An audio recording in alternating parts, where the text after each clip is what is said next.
Hello everybody, welcome back. In today's video we're going to finish up section 6.1. We're looking at example 3. It's asked to determine the slope given 2 points on a line. So I've grabbed the diagram here. I know you have an opportunity to, so what you're going to do is you're going to graph the coordinates that I gave you. So negative 5 and 3, we'll label it C. Then you're going to get the coordinate 2 and 1, label it coordinate D. From there we're going to do the rise over the run. So it's up 4 and right 7. So we know that it is going to be 4/7, 4 over 7. However, we now have this slope formula that I showed you before here. Okay, what you want to do is you want to pick the point that's the most right and subtract the point to the most left. That's how I do this. You could do it the other way and it would work, but that's just something I would do. And again, we use this for sometimes we don't have the graph. Just look at rise and run, and the numbers are much larger. It's approach that'll work all the time. So I write the slope down. This is the formula. You'll be given that formula. It's the formula for slope. So what you're going to do is you're going to put the values in. So the y2 value, remember the second value is going to be the y value that's to the most right. So I'm going to put in 1. And it's going to be subtract negative 5. And the denominator is going to be 2, subtract, and the other x, oh, sorry, I had the wrong y value there. It should be negative 3 there in the numerator, my apologies. And then negative 5. And that actually equals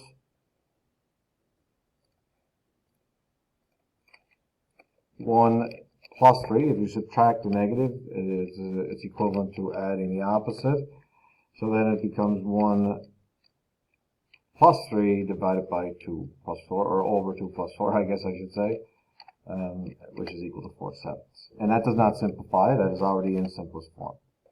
Okay, so that formula shows what I mentioned previous in the first part of the example, up 4, right 7. So I know the question is, well, why can't we just do that every time? Well, sometimes you don't have the graph, you just have the points.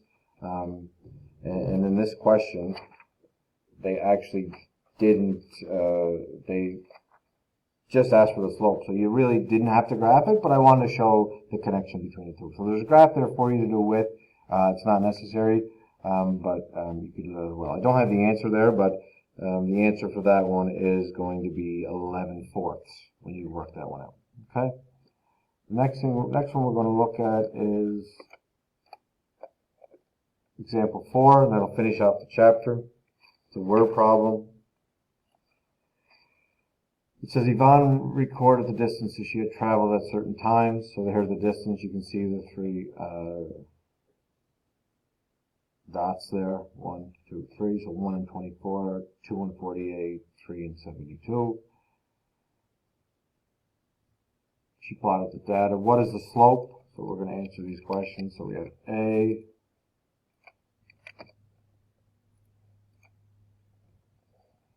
So I'll get the slope formula, and we'll work that out. Okay. Now you can pick any 2 points. So I'm going to label my 2 points on my graph. Again, there's 3 there. You can pick any 2. So I labeled the first point here as P, 1 and 24. I labeled the second point as Q, 3 and 32. Again, someone could have picked the second, third. Someone could have picked the second, third. It doesn't matter.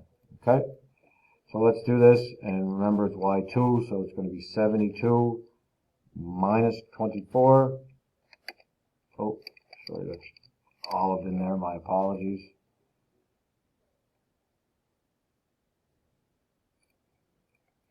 There we go. 72 minus 24, and it'd be 3 minus 1. Okay, so it is ready to change like we did in the other ones. It's just, we have a different name for that now. That'd be 48 divided by 2. And that'll simplify to 24. Okay, so the slope of that line is 24. And we call it slope of PQ. Normally, we'll just, if we have 2 points, we'll just call it slope of PQ. Okay? And another short for that is what we'll start getting used to. We use M for slope. So it'll be like M equals. So we can put that in there. So M is a variable for slope, and we're going to learn that a little later on. So for now, we'll use slope, but just remember that we can call that M for short. Okay? Next is what does the slope represent? So we're going to write down what that represents. So remember, based on the graph, we know that the y values are the distances in kilometers. We know that the x values, the independent, is time in hours. So the slope is measured in kilometers per hour. That's a common how we measure speed or velocity here in Canada, right? Kilometers per hour, because it's SI units. So that means that the slope of the line, which is equal to 24, that means that she traveled at a speed, Yvonne traveled at a speed of at an average speed of 24 kilometers per hour. Not approximately, average speed of 24 kilometers per hour. Okay? Let's look at example C. Question C, I.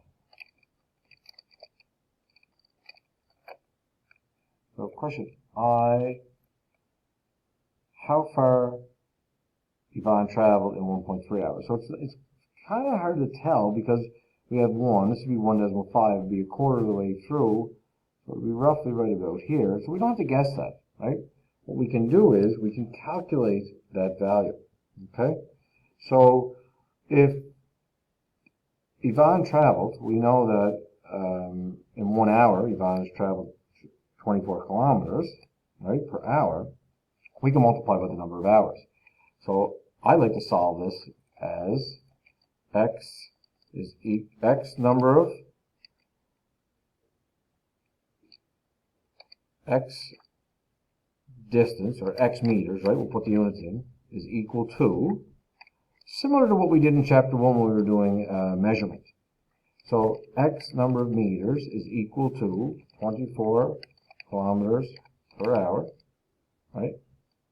I'm going to put the whole thing over the hour. I like to show it, put that as a fraction. 24 kilometers per hour. And then we're going to multiply this by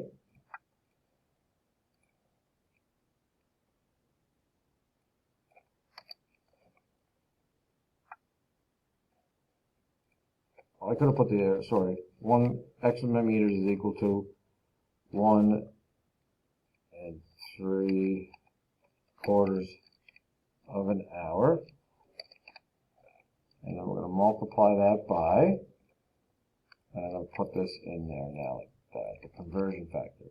And you guys remember then we would divide the hours, and it'd be left with kilometers. Oh, the wrong one button, sorry. And then we're left with kilometers. So I like to change that to, I mean, you can multiply that if you want, but I don't like using a mixed number, so I'm going to change that mixed number into a improper fraction, 7/4, right? Multiplied by 24, which is equal to 7 times 24 is 168, divided by 4, which is equal to 42 kilometers. Okay? And you could have the kilometers going along all you want, or you can just leave them out. You put them at the end, but I wanted to show her the hours and how they divide out. Okay? And the last thing we're going to do is the second part of C. And the second part of C asks the time it took Yvonne to travel 55 kilometers. So I'm going to do the same thing. I'm going to do what I call the factor label method, similar to what we did in chapter 1 when we were solving and converting, because this is essentially what we're doing. If you took physics, you know that speed is equal to distance over time, so distance would equal velocity multiplied by time, or speed multiplied by time, and that's fine. It doesn't matter to me how you solve it, right?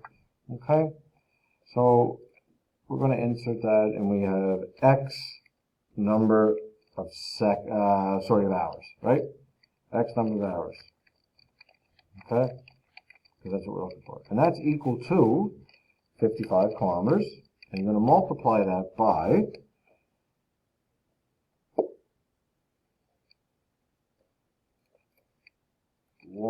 1 hour over 24 kilometers. Because if it's 24 kilometers per hour, then 1 hour you travel 24 kilometers, and the kilometers divide.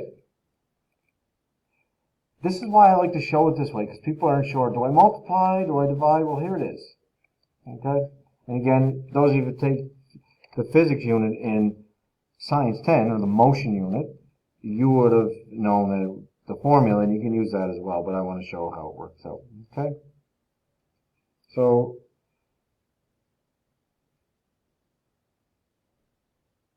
we take 55 and we divide it by 24, and we get a decimal,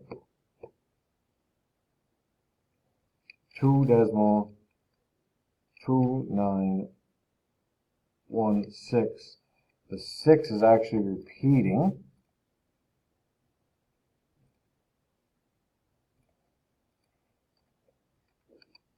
Which is equal to 2 hours and a number of minutes, right?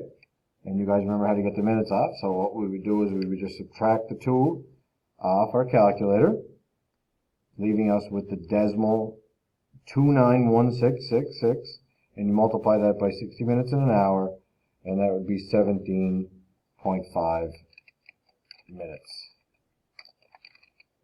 So the time it took Yvonne to travel, it took approximately 2 hours and 18 minutes, or 2 hours and 17 and a half minutes as well, right? So you can answer those questions with a statement, and I'll do that now. So just to answer the first one, it said Yvonne traveled approximately 42 kilometers in 1.75 hours, or 1 3/4 hours, and Yvonne took approximately 2 hours and 18 minutes, or 2 hours, 17 and a half minutes to travel 55 kilometers. Okay? There's a few questions to work on there for homework. You try to check your understanding for this question, and page 339, the numbers that correspond with that. So that's it for today's video. What we're going to work on next video is we're going to look at 6.2, slopes of lines, and their perpendicular lines as well. So thanks for watching, and we'll talk again soon.